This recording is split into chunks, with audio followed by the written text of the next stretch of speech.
So over the past few days, the rival Palestinian factions, including Hamas, which of course, at least ostensibly controls Gaza, and Fatah, which controls the Palestinian Authority, which,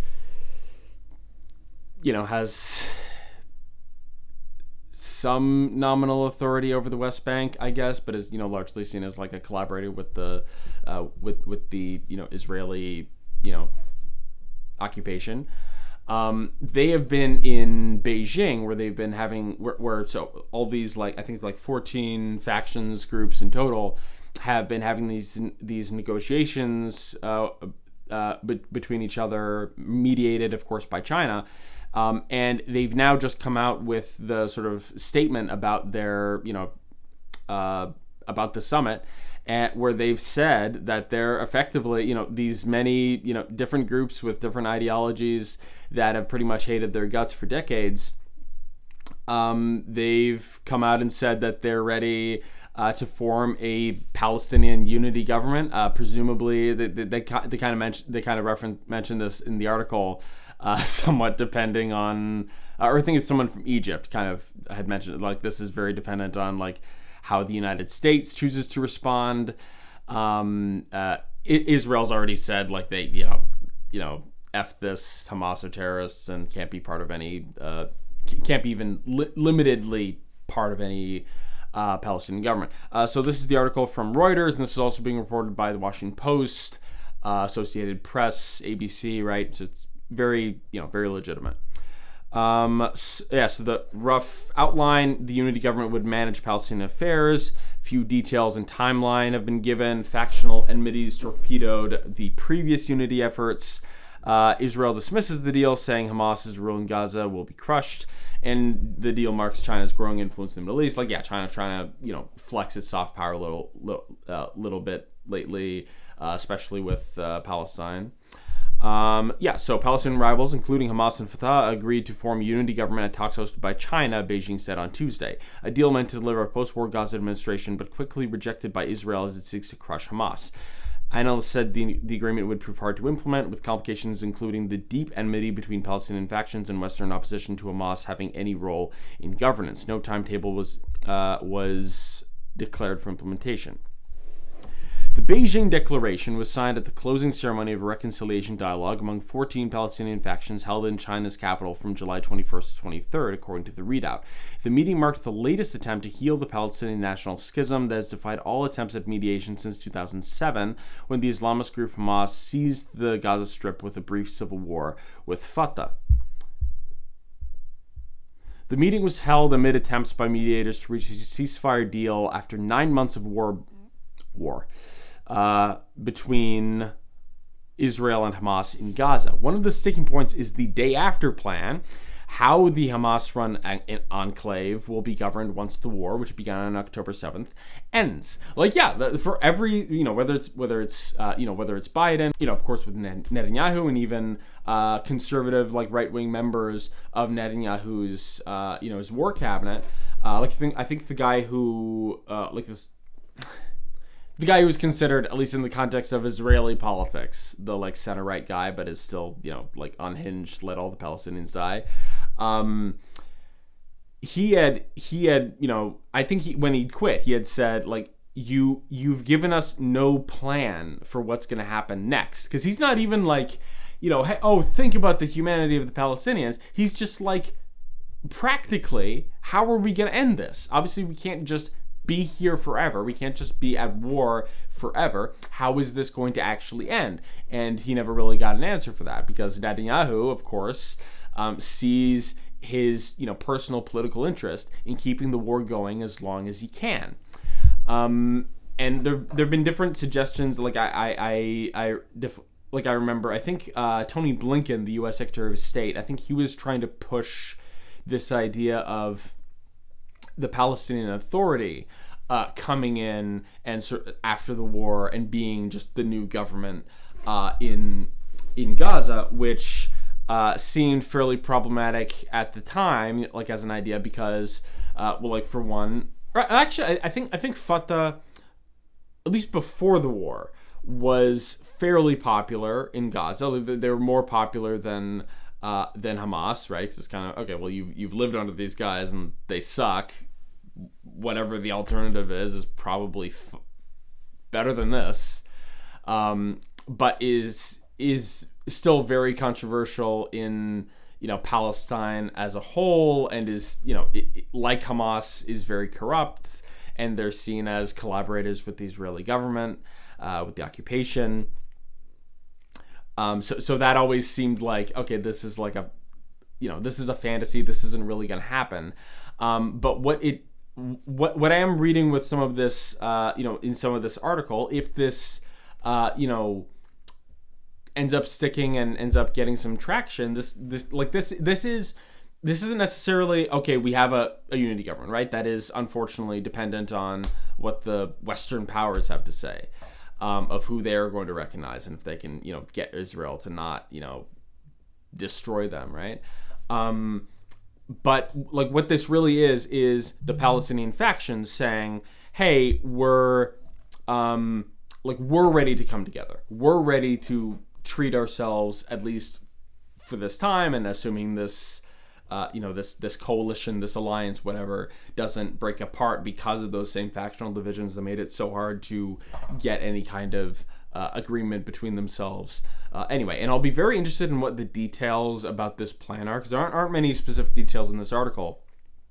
But like, okay, so you've agreed, okay, we're going to create this, this unity government, this like coalition between the Palestinian factions. Obviously, many of these Palestinian factions, like again, the reason why it's been so hard to get something like this, the reason why there's been so much division in the Palestinian national movement, of course, sowed by people like Netanyahu in Israel, right, trying to keep these,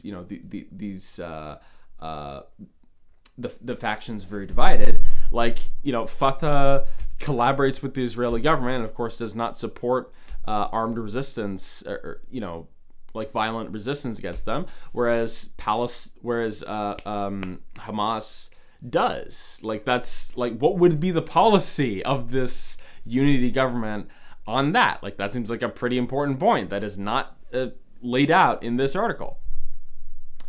So Hamas welcomed the declaration, saying it created a, quote, barrier against all regional and international interventions that seek to impose realities against our people's interests. But there was no immediate comment from the Fatah movement led by President Mahmoud Abbas in the Israeli-occupied West Bank. In March, Abbas appointed a new Palestinian Authority, PA, government led by one of his allies, Mohammed Mustafa. Like, another thing about this, I guess kind of along the lines of what I said a minute ago, but it really creates...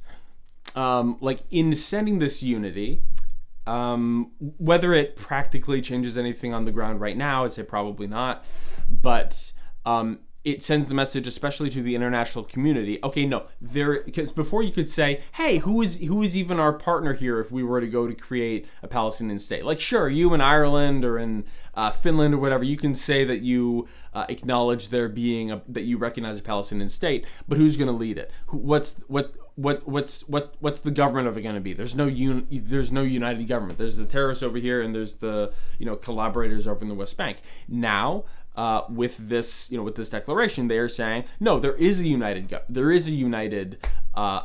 unity government, right? That they are now effectively creating like a government in waiting for a united, independent Palestinian state. Israel signaled its objection, with Foreign Minister Israel Katz saying on X that Abbas had embraced, quote, the murderers and rapists of Hamas instead of rejecting terrorism. In reality, this won't happen because Hamas's rule will be crushed and Abbas will be watching Gaza from afar. Israel's security will remain solely in Israel's hands, Katz said. It's like, I don't think I need to say that you cannot. It's not realistic for Israel to be able to destroy Hamas completely militarily, right?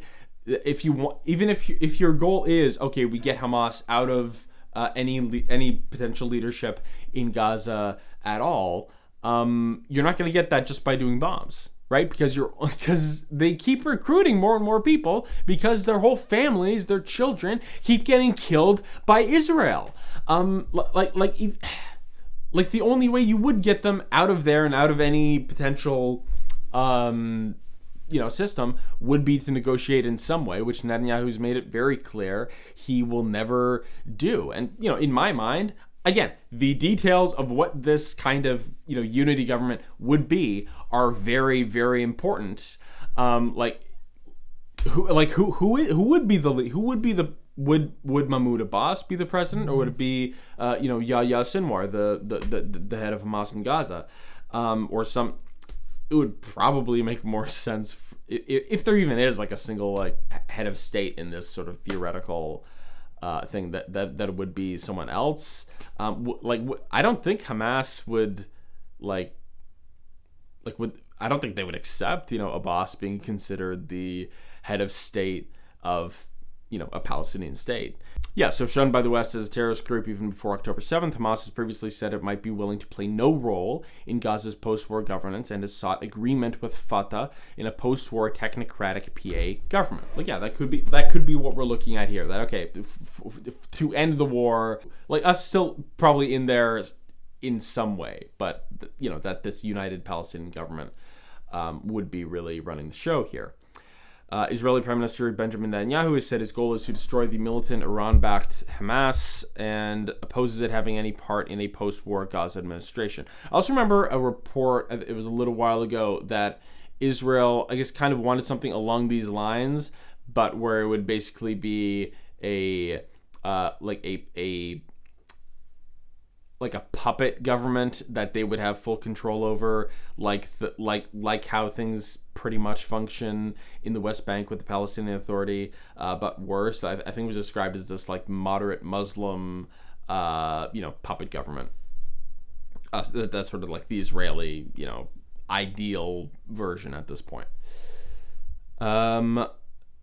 So Netanyahu's right-wing government, which rejects Palestinians' quest for an independent state, has also objected to a revamped PA returning to govern Gaza, an idea supported by the United States and its Arab allies. The most prominent highlight in the deal was a plan to form an interim national reconciliation government around the post-war governance of Gaza, as well as of the West Bank, Chinese Foreign Minister Wang Yi said.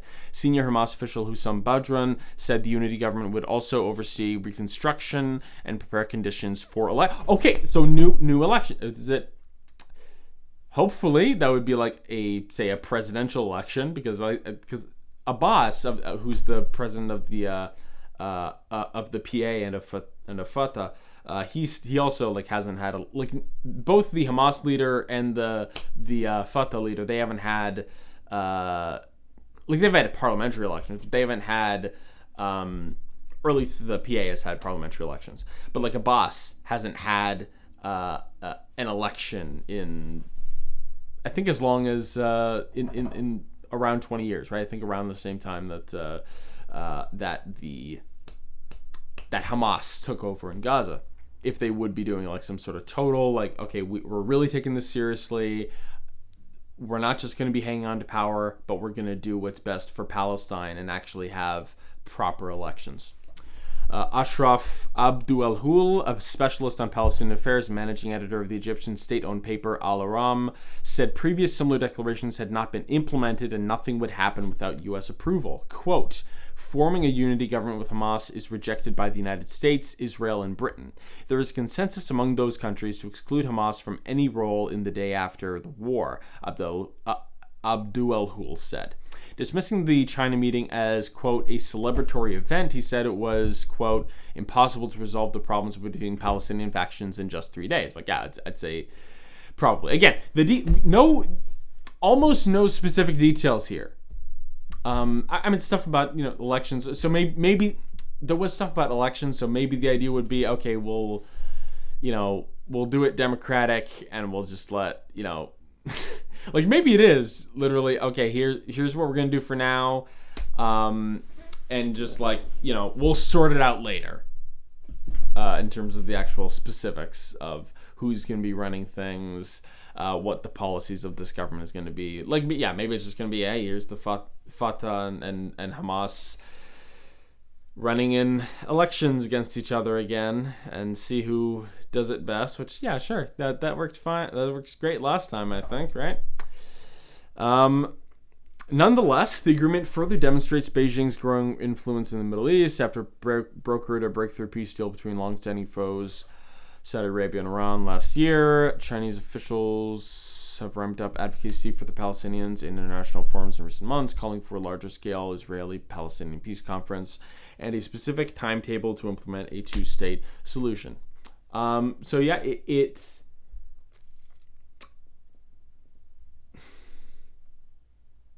It's better than nothing. I think it is a really important step forward, right? The Palestinian groups, and we still haven't got a specific statement from Fatah. We've mostly been hearing from China and Hamas, but it's definitely a good first step, and I think it helps make your case at what a workable day after situation could be. Like if you are the United States, that like, hey, the Palestinians, we've come forward and we've said this is what we, as a collective, right? Not just Hamas, not just Gaza. This is what the sort of Palestinian, political class, whatever you want to call it. This is what we've said. This is what we've set out as. This is our day after. That this is your made in Palestine solution for the war.